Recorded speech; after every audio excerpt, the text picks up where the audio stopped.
Tu viens de rencontrer un homme et tu te poses une question fondamentale, c'est est-ce que c'est un homme avec un grand H ou pas? Il y a des signes qui vont te montrer qu'il s'agit en réalité d'un homme faible et c'est ce que je vais partager avec toi dans cette vidéo. Savoir quel type d'homme tu as en face de toi, ça va t'éviter de perdre du temps mais aussi de l'énergie. Ces deux ressources, elles sont extrêmement précieuses. Reste bien avec moi jusqu'au bout.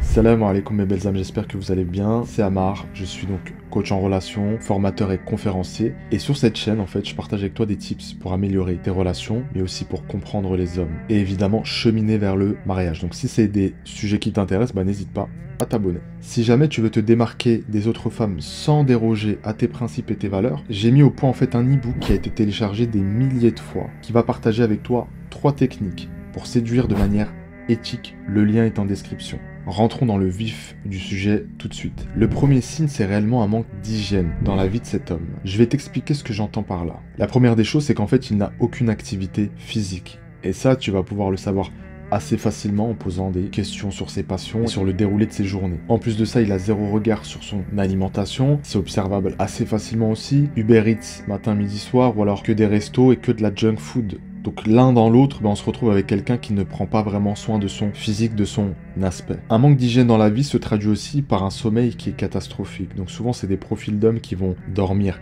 super tard et se réveiller extrêmement tard aussi. Ce sont en général les tout premiers à être à jour sur les séries, sur les mangas, sur les films. Ils passent littéralement leur nuit à scroller, que ce soit sur Netflix, sur Instagram, sur TikTok et j'en passe. Donc full divertissement. Et tout ça s'accompagne aussi d'une hygiène corporelle qui est désastreuse. Et ça, il faut bien le comprendre parce qu'il y a une différence fondamentale entre être propre et paraître propre. Et je vous le dis, je connais des gens qui ne sont pas très propres et qui le dissimulent assez bien. C'est très gênant. En tant qu'ami, ton rôle c'est de leur dire, mais après ils font ce qu'ils veulent. Tous ces signes que je viens de t'évoquer, en fait, ça traduit quelque chose de fondamental dans le choix de ton partenaire. Ici, dans les hommes que tu dois absolument esquiver, c'est un manque total de discipline dans la vie de cet homme.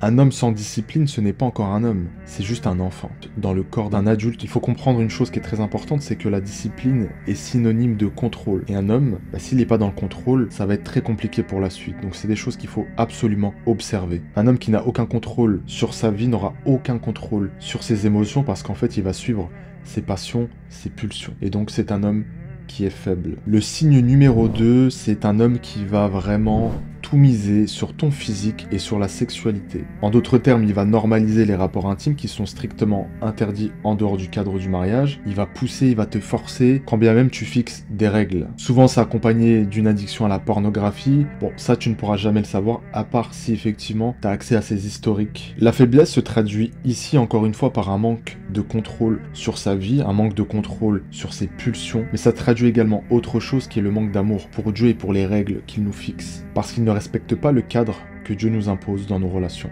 On vit une époque assez difficile à ce niveau-là parce qu'en fait aujourd'hui on normalise des choses qui ne sont pas normales. Nous sommes également dans une époque de consommation, de surconsommation, et on consomme et on surconsomme également nos pulsions. Et ça c'est très compliqué. Et ça touche également l'intimité dans les relations. Je vais faire simple, un homme qui ne jure que par ça est un homme faible. Il ne te respecte pas parce qu'en fait il te voit simplement comme un objet qui pourrait assouvir ses désirs. Le signe numéro 3, c'est un homme qui va être extrêmement entouré de femmes. Et ça, tu vas le voir assez facilement sur ses réseaux sociaux, que ce soit Instagram, Snapchat, Facebook, et j'en passe. Ça arrive également parfois qu'on ait des femmes en programme qui rencontrent quelqu'un sur un site de rencontre, et puis à un moment donné, ils s'entendent bien, ils se disent « Allez, on supprime nos comptes, on désactive ». Puis la femme, curieuse de savoir si effectivement il l'a fait, elle retourne une semaine, 2 semaines après, et à sa grande surprise, il est toujours dessus, il a changé sa photo de profil, il a changé son petit texte descriptif, bref, il est encore en mode « je recherche quelqu'un ». T'as l'impression que cet homme aime les femmes, et tu as raison. Et en fait, ça traduit une chose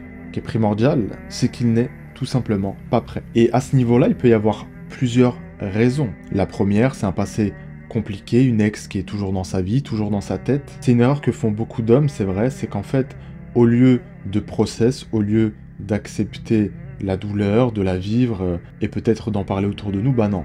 En fait, nous, ce qu'on va faire, malheureusement, c'est une grave erreur, c'est on va s'entourer d'autres femmes pour combler le vide. Ça ne fonctionne pas et parfois, tu es cette femme, ce pansement qui va combler le vide chez lui. Et c'est pour ça que parfois, tu t'interroges et tu te demandes pourquoi est-ce qu'il n'est pas sérieux, pourquoi est-ce qu'il se moque de toi, pourquoi est-ce qu'il te répond pas. Et ensuite, ça peut aussi être à cause de son système de valeurs, sa personnalité. Il n'est pas quelqu'un de croyant, de religieux, et pour lui, voilà, les relations, c'est un amusement.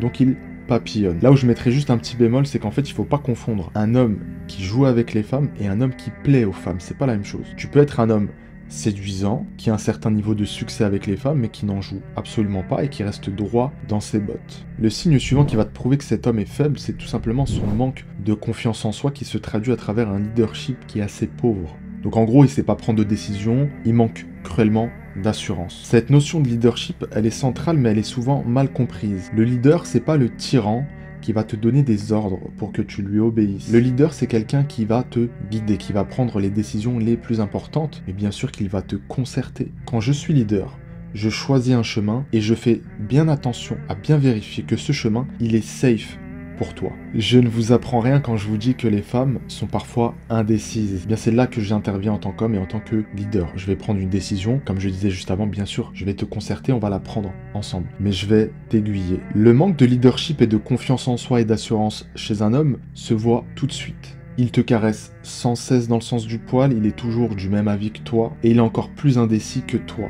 Et ça peut se traduire dans des choses extrêmement simples de la vie de tous les jours. Mais ça peut être également lorsque tu viens apporter des problématiques qui te touchent, eh bien lui va être orienté écoute et non pas solution. Alors ça c'est quelque chose que les femmes nous reprochent souvent en tant qu'hommes, c'est qu'on est trop orienté solution. Le fait que cet homme soit complètement orienté écoute et 0% solution, ça prouve un manque de masculinité, de virilité, donc de leadership. Le signe numéro 5 qui prouve que cet homme est faible, c'est tout simplement une gestion chaotique de ses finances. Il va jeter son argent par la fenêtre, il va dépenser plus qu'il ne gagne, il ne met rien de côté, il est vraiment irresponsable. Et toi, en tant que femme, tu ne peux pas choisir un homme qui soit irresponsable d'un point de vue financier, pécunier, parce qu'il aura, dans le mariage, des responsabilités. Donc lorsque tu vois que cet homme vit littéralement chaque jour comme c'était le dernier, qu'il claque sa paye en quelques jours, mais aussi qu'il a des addictions à certaines choses comme des jeux d'argent, bah tu prends tes distances. Et bien sûr, il y a des choses qui viennent s'ajouter à cela, comme par exemple quelqu'un qui est criblé de dettes, qui a plein de crédits et qui n'arrive pas à sortir la tête de l'eau. Et la preuve ultime qui va vraiment te confirmer qu'il a un gros problème avec la gestion de ses finances, c'est tout simplement qu'il va te demander de lui prêter de l'argent. Un homme mariable, un homme épousable doit être en place, doit être sérieux. Et je ne parle absolument pas de certains salaires. Je te dis pas qu'il doit gagner 3, 4, 5 000 euros par mois, mais juste être stable et responsable, c'est le plus important. En tant que femme, il est tout naturel que tu cherches la sécurité. Un homme qui t'apporte la sécurité, c'est un homme qui est responsable aussi sur le plan financier. Donc quand tu vois que c'est quelqu'un qui claque son argent dans tout et n'importe quoi, eh bien réfléchis-y à 2 fois avant de t'engager. Ces profils d'hommes que je viens de te présenter ne sont pas forcément à condamner à la médiocrité. En tant qu'homme, on passe souvent dans une de ces catégories au long de sa vie. Pour ma part, c'est vrai qu'il y a quelques années, j'avais une très mauvaise gestion de mon argent. Je claquais tout. J'avais pas de problème d'addiction, mais par contre, je claquais beaucoup d'argent dans les habits et dans la nourriture, notamment les restaurants, etc. Je ne savais pas mettre de l'argent de côté, j'avais toujours un découvert qui engendrait des frais tous les mois, etc. Donc j'ai appris avec le temps à gérer mon argent. Donc en tant qu'homme, on apprend, on grandit, on évolue. C'est très bien. Mais ce que je te recommande, c'est en fait de choisir un homme qui a déjà fait ces erreurs-là, qui est déjà passé à autre chose, qui se contrôle déjà. Parce qu'en fait, le risque que tu prends lorsque tu choisis quelqu'un qui est dans ces excès-là, c'est qu'il ne change jamais. Donc prends un homme qui a déjà changé. N'oublie pas de récupérer ton cadeau dans la description. Et nous, on se dit à la prochaine. Assalamu alaikum.